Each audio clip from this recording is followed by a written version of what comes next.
Olá, sejam todos bem-vindos ao podcast Inclusive, dedicado à discussão de temas relacionados ao autismo. Eu sou o apresentador Bruno Frederico Miller e hoje nós vamos conversar com a Isabel Blum. Oi, Isabel, tudo bem? Tudo bem, Bruno. E você? Tudo bem. Isabel, para começar nossa conversa, eu queria que você contasse um pouco da sua história, a sua infância, como você veio a suspeitar do diagnóstico, como foi receber o diagnóstico, quando isso aconteceu. Tá, bom, eu sou Isabel Blum, eu fui diagnosticada faz pouco tempo, em janeiro desse ano, eu tenho 46 anos. Então, na minha infância, eu tinha sempre muita dificuldade de fazer amizades específicas, né? Então, por exemplo, ter um grupo fixo de amizades eu nunca tive, né? Porque eu queria ser amiga de todos e as pessoas não são amigas de todos, né? Elas têm as panelas. Então, para o autista é muito complicado essa questão da interação social, porque a gente não consegue ser, assim, amigo de uma pessoa específica. Pode até ser que sim, mas a gente não... como é que eu vou dizer? O nosso julgamento de valor é diferente do julgamento de valor de um neurotípico. De que forma? A gente não exclui pessoas, né? A gente é um pouquinho mais inocente, assim, nas relações sociais, né? Então, fica difícil. Não vou ser amigo desse por causa que ele é assim, assim, assado. Isso não existe, assim, para o autista, né? Então, acaba que a gente é bastante excluído das panelas, né? Então, na infância, eu sempre fui muito, assim, mais caseira, mais de ficar com a minha mãe. Não tinha muita amizade específica, né? Então, conhecia todos, cumprimentava todos, mas não tinha, assim, um relacionamento fixo, né? Como é hoje em dia também, não tenho, assim, um relacionamento fixo com determinada pessoa, a não ser com meu marido e com minha filha, mas de amizade, assim, com outras pessoas, ou eu sou amiga de todo mundo, ou não sou amiga de ninguém, assim. Tinha uma preferência por contato com pessoas adultas? Tinha. Até hoje, assim, eu me dou muito bem com pessoas mais idosas, que gostam de conversar, alguma coisa mais produtiva. Me dou melhor com homens do que com mulheres, porque eu não sei conversar, por exemplo, sobre como fazer uma unha, como cuidar de mim, né? E salão de beleza, essas coisas assim, não faz muito parte do universo autista, né?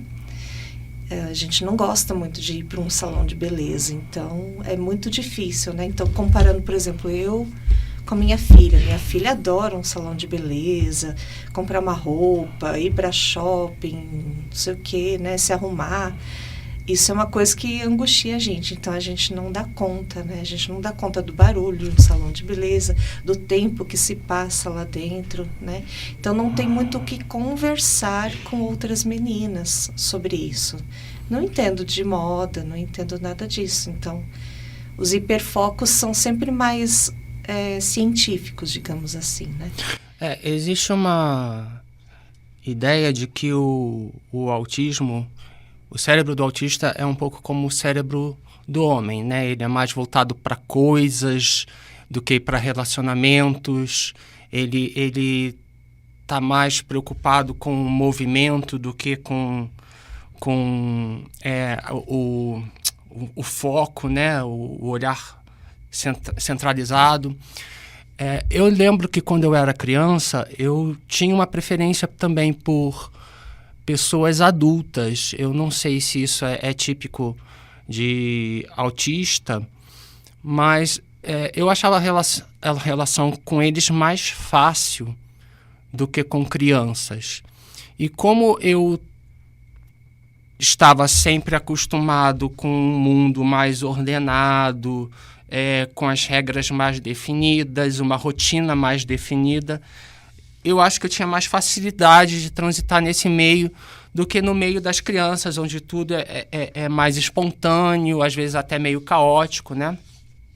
Além, é claro, das questões que envolvem a dificuldade de relacionamento, que, no caso dos menores de idade, também passa pelo bullying, né? Você passou por essa experiência? Eu passei, mas não foi tão acentuado com relação à aparência, né? Porque bullying, na minha época, era muito acentuado com relação à aparência. Mas era mais por causa do meu jeito de ser, assim, né? Então, de eu querer sempre ser a líder da turma, também querer tudo muito organizado. Então, sempre era a que estudava mais, a que se dedicava mais a isso, aquilo. Então, era chamado de CDF, essas coisas assim, né? Que na época, hoje em dia, você ser chamado de CDF, ninguém nem liga, né? Acho que ninguém fica chateado com isso. Mas naquela época era uma coisa assim que me magoava muito, né? Então é a nerd, embora eu não seja altas habilidades, né? Eu tenho muita facilidade no meu hiperfoco, eu não sou altas habilidades. Mas é como se fosse, né? Então, era muito esforçada, assim, sempre queria ir bem na escola, né? E eu acho que o bullying, ele é mais mascarado no autismo, principalmente na adolescência. Eu vou te dar um exemplo, um trabalho em grupo, por exemplo, né? Todo mundo sabia que fazer trabalho em grupo comigo ia tirar 10, né? Aquele grupo ia tirar 10. Então, todo mundo queria fazer trabalho em grupo comigo, mas não porque gostavam de mim, da minha pessoa, mas por causa do 10. Né? Então, o bullying é mais ou menos assim. Então, você não tem amigos, né? Você tem pessoas interesseiras, né? Que acabam sugando você. Então, na adolescência é bem complicado essa questão. Eu vou até fazer um reparo aqui, porque eu falei que o bullying é uma coisa próprio das crianças, mas, na verdade, adultos também fazem, né? Só que quando o adulto faz, aí tem outro nome, que é assédio moral. E é uma coisa sobre a qual a gente já conversou. Eu queria que você compartilhasse com o público. As suas experiências não só na infância, também na idade adulta, de bullying, exclusão, assédio moral, como se queira chamar, e até que ponto isso tem a ver com o fato de você ser autista, e qual é o impacto que isso teve em você, psicologicamente, emocionalmente? Tá. Bom, primeiro eu acho que tem a ver com o fato de eu até buscar o diagnóstico, né? O fato de eu não conseguir perceber as microexpressões das pessoas me deixava bastante confusa, assim. Eu pensava, por exemplo, que determinada pessoa era boa, estava sendo boa comigo, quando na verdade estava me passando para trás, né? E eu não percebia. Então, o que acontece no autismo, e principalmente para autista que é mulher, né? Essa questão da microexpressão é muito complicada, porque de repente é um cara mal intencionado que chega até você e você não percebe, né? Então ele vai fazer uma macroexpressão de um sorriso, é aquilo que você vai gravar. E aquelas microexpressões de maldade você não vai perceber, né? E quando você se dá conta, você já está numa posição em posição de vítima com aquela pessoa, e aquela pessoa está fazendo maldade com você, e quando você se dá conta, ela já fez a maldade, né? Então, isso tem a ver com o autismo e com o fato de ser autista mulher também, porque infelizmente a autista mulher, ela tem uma empatia exacerbada pelas pessoas, né? Principalmente a autista mulher que teve filhos por questão hormonal, né? Pelo que eu pesquisei, a autista mulher acaba se apegando mais às pessoas em geral. E daí esse bullying ou esse assédio moral, ele vem de homens mal intencionados, né, com mulheres. Talvez ele não tenha, ele ou eles, né, porque eu me vi em várias situações na pandemia, não foi só uma, né, várias situações de assédio na pandemia.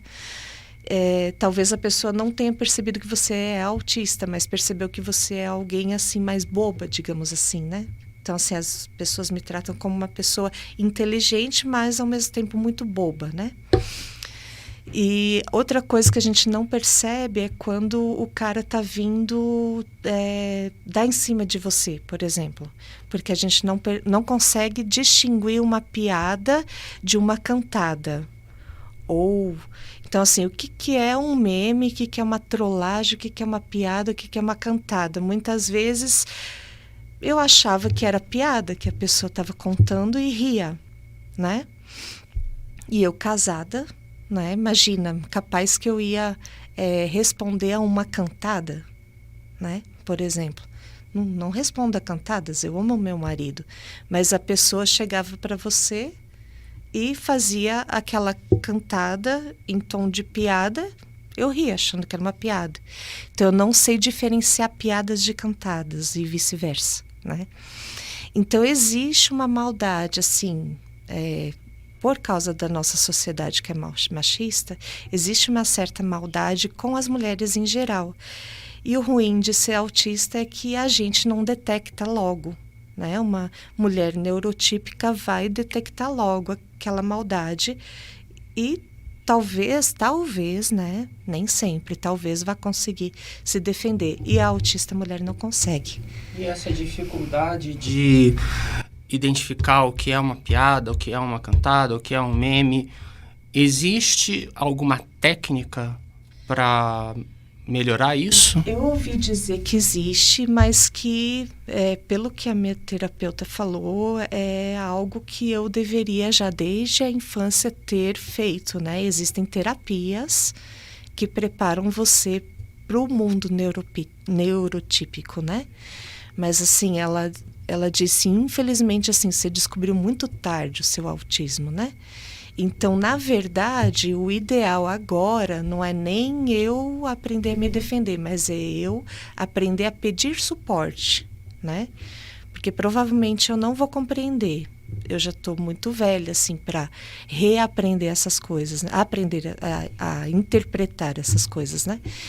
Então, se pelo menos eu conseguir identificar e pensar assim, opa, isso é uma piada ou isso é uma cantada, e pedir suporte para alguém próximo, né? Aí já é um grande passo. Então, eu tenho feito isso. Por exemplo, meu Instagram era só meu. Agora eu peço para o meu marido sempre olhar meu Instagram todos os dias. Ele olha todas as mensagens que eu recebi, né? Se ele dá conta, claro. Ou pelo menos as mensagens que eu acho, assim, que eu preciso de um suporte, né? Mas você não acha isso meio frustrante? Porque, assim, eu entendo que existem situações em que realmente nós precisamos pedir ajuda. Não tem outro jeito, ou pelo menos não tem outro jeito agora. Uhum.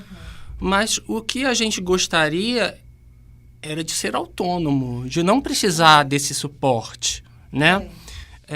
E eu percebo que quando a gente tem esse diagnóstico tardio, que a gente já passou pela infância, pela adolescência, por uma parte da vida adulta, que a gente descobre que os nossos problemas, as nossas características, elas têm um nome, é autismo. Infelizmente, a gente realmente já perdeu um tempo precioso de terapias e treinamentos para se adaptar ao mundo, como você falou, neurotípico. Mas era sobre isso que eu queria conversar com você agora, sobre o seu diagnóstico, que é recente, e como você recebeu esse diagnóstico. Por que você buscou e como você recebeu? Bom, eu busquei justamente por causa desses golpes e assédios que eu sofri na pandemia. Foram a gota d'água, assim. Foram coisas que eu vinha sofrendo desde a infância, mas na pandemia isso aumentou demais por conta das redes sociais, né? eu me vi em 2 situações muito perigosas, que eu tive contato com... Cheguei a ter contato na segunda situação com uma pessoa que realmente era psicopata. Essa pessoa tinha quebrado o braço de uma mulher e tinha esfaqueado outra mulher, e eu me vi numa situação muito difícil com essa pessoa de não conseguir me livrar dela. Ela me perseguia.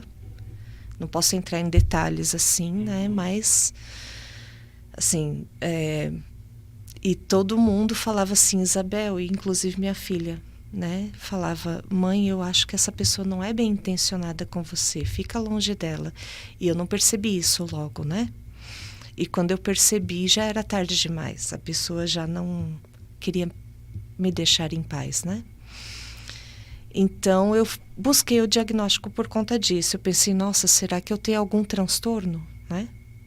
Você não suspeitava do autismo? Eu não suspeitava do autismo. Eu peguei e busquei assim na internet. Transtornos...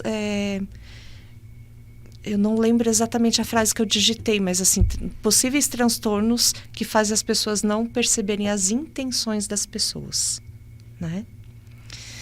E daí aparece a primeira coisa, os primeiros links era autismo, autismo, autismo. Eu pensei, caramba, será que eu sou autista?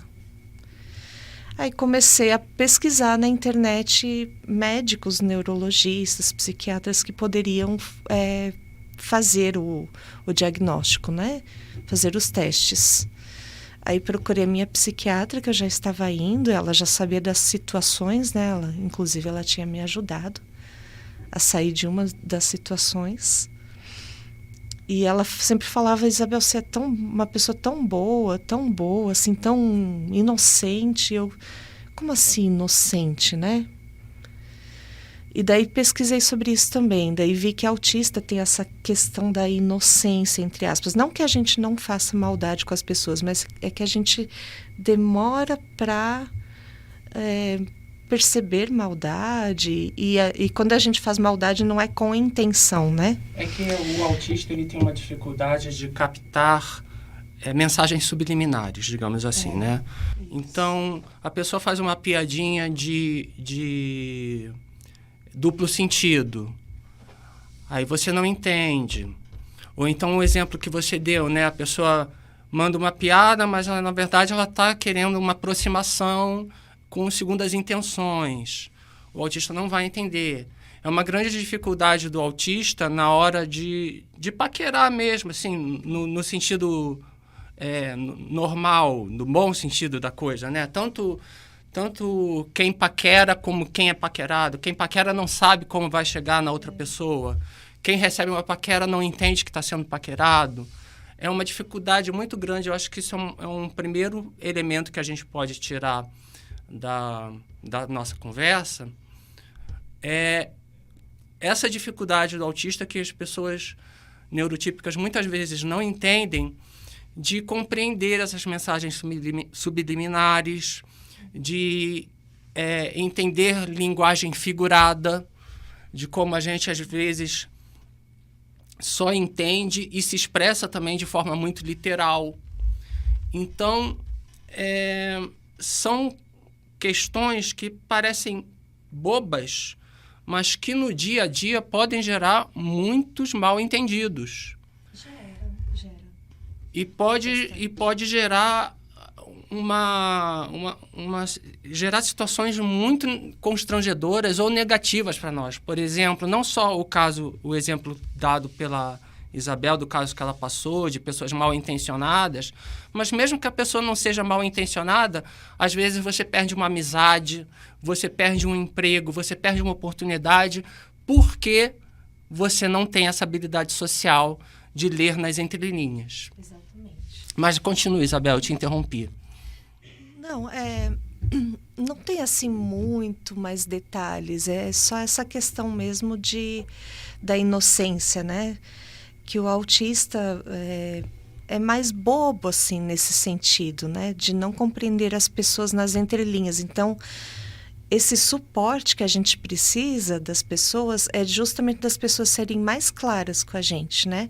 Você tinha me perguntado da questão se eu me sinto mal por não estar sendo independente. Eu acho que quando eu tive o diagnóstico do autismo, e daí comecei a pedir o suporte, eu senti que esse suporte, na verdade, é a minha independência. Por quê? Porque finalmente eu compreendo o que está realmente acontecendo, né? Então, acontece uma situação e eu pergunto para alguém o que está acontecendo, né? Exatamente de um jeito mais literal, digamos assim. E a partir do momento que eu compreendo aquela situação, então me dá um alívio, né? Porque você fica sempre assim, o que aconteceu mesmo? O que está acontecendo de fato? Né? Você ter sempre uma realidade fragmentada, sem suporte, eu acho que isso é muito sufocante. Então, para mim, foi um alívio saber que eu sou autista e fez todo sentido, assim, na minha vida. Você abraçou o diagnóstico sem problema, sem culpa? Sem culpa e também... sabendo agora que esse suporte não é assim uma dependência emocional que eu vou ter das pessoas. É um suporte mais, digamos, mais técnico, né? De as pessoas só traduzirem para mim o mundo como que seria para o autista.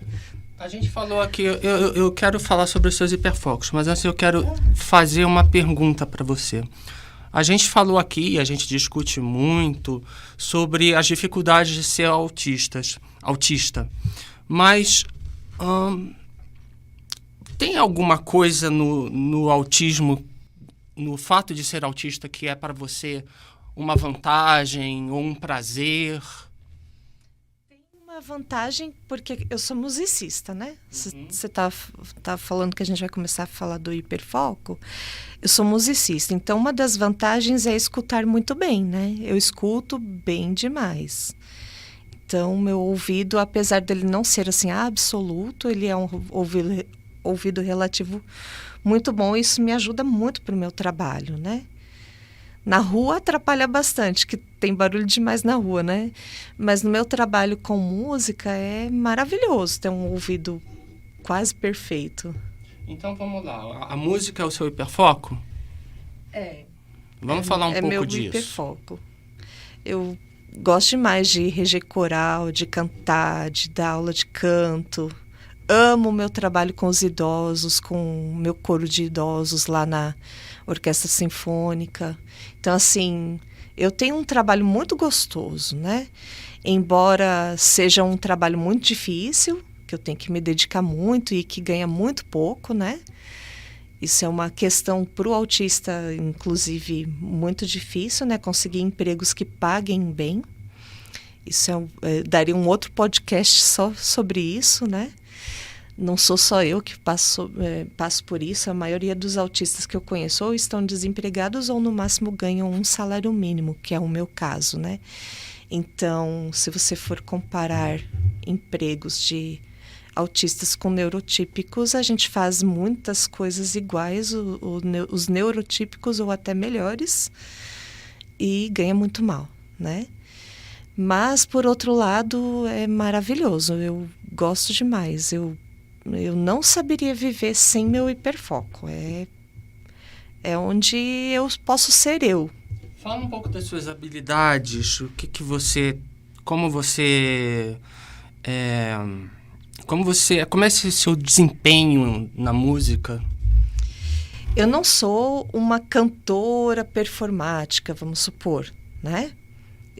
A minha grande habilidade é ensinar as pessoas a serem cantores. Então eu consigo, por exemplo, observar cantores e cantoras. E se a pessoa chega para mim e fala assim, professora, eu quero cantar como a Billie Eilish. Então eu vou conseguir, com o tempo, fazer com que aquela pessoa, né? Claro, ela precisa se dedicar e ter um pouco de dom para música, mas assim, o meu hiperfoco é conseguir fazer com que aquela pessoa se desenvolva, né?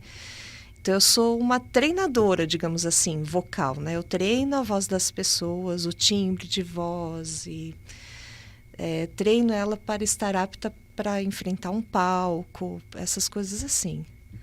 Você tem a habilidade de tirar a música do ouvido?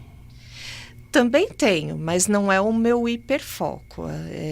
Eu prefiro fazer arranjos ou orquestração. Eu gosto mais de pegar uma música que já está lá na partitura e fazer um arranjo para o coro cantar ou para uma orquestra tocar. Então, essas coisas assim que eu gosto de fazer. Principalmente se for música religiosa. Eu gosto muito de música de igrejas, música litúrgica, música sacra. Gosto bastante. E você gosta de trabalhar com pessoas? Você falou que gosta de trabalhar com idosos. Isso é uma característica sua ou você lida bem com todos os públicos? Eu gosto de todos os públicos, inclusive crianças. Eu gosto de dar aula para crianças. Mas os idosos, eles têm uma questão da maturidade, né? Não só da maturidade vocal, como da maturidade. É muito interessante, porque assim, a maioria dos cantores é muito... tem a autoestima muito elevada. E daí, se você pega cantores da minha idade para baixo, às vezes a autoestima entre eles faz o grupo não dar certo, porque daí eles disputam demais. Um coro de idosos tem a maturidade vocal que você precisa para ter um bom resultado, mas ao mesmo tempo eles não ficam disputando entre si, eles se ajudam mais, né? Então é um grupo que dá mais certo. Então acho que é aquela questão do autista gostar mais de pessoas mais maduras, porque é tudo mais organizado, é mais gostoso de trabalhar, não tem aquela disputa entre eles. Então é mais tranquilo. Para concluir, eu queria que você falasse um pouco da sua experiência no NAIA. Como é que você conheceu o NAIA? De que forma frequentar o NAIA tem te ajudado? Eu já tinha ouvido falar do NAIA por conta do Murilo. O Murilo, ele frequenta a mesma igreja que eu frequento. A mãe dele tinha me falado sobre o NAIA. E eu não sabia que o NAIA fazia terapias de adulto. Para mim era uma coisa só assim para a idade do Murilo para baixo, né? O Murilo, na época que eu fiquei sabendo do NAIA, ele tinha uns 13 anos. E eu achava que era para crianças, no máximo adolescente. E por curiosidade, eu comecei a seguir o NAIA Autismo no Instagram. Aí ali eu vi a postagem sobre se você levasse o laudo, que você teria terapias em grupo gratuitas. Então foi no começo desse ano, de 2023, que eu vi essa postagem e entrei em contato com o celular, que caiu direto no celular do NAIA, do Marcelo, que é o idealizador do NAIA, né? Aí ele me explicou, é só você mandar o laudo e a gente inscreve você na terapia, toda terça-feira, 18h30. Então, desde o início desse ano eu estou nas terapias. Tem te ajudado? Você gosta? Bastante. É muito bom saber que você não está sozinho, que tem outras pessoas que passam pelas mesmas coisas que você. Embora os espectros sejam muito diferentes, né? Mas que tem coisas muito semelhantes, assim, que a gente passa. E daí lá a gente divide e tem a nossa terapeuta Neila Sobrinho que nos ajuda nas mediações, né? Sim. E depois que você começou a frequentar o NAIA, você sentiu que isso teve um impacto na sua vida? Teve sim, inclusive na minha vida familiar. Então, assim, eu e minha filha estamos nos dando melhor, eu e meu marido também. Eles percebem o quanto eu mudei e eles também estão mudando, né? Inclusive, estão tendo paciência para me dar o suporte necessário, porque lá no NAI a gente aprende o que é o suporte que a gente precisa, né? Que muitas vezes a gente não se dá conta que a gente precisa de algum suporte. Então é isso, Isabel. Muito obrigado pela sua presença. Ao nosso público fica a sugestão, né? Se você é autista, busque suporte, busque um grupo de apoio, vai fazer muita diferença na sua vida. Esse foi o podcast Inclusive. Eu sou Bruno Frederico Milha e nós falamos hoje com a Isabel Blum, musicista.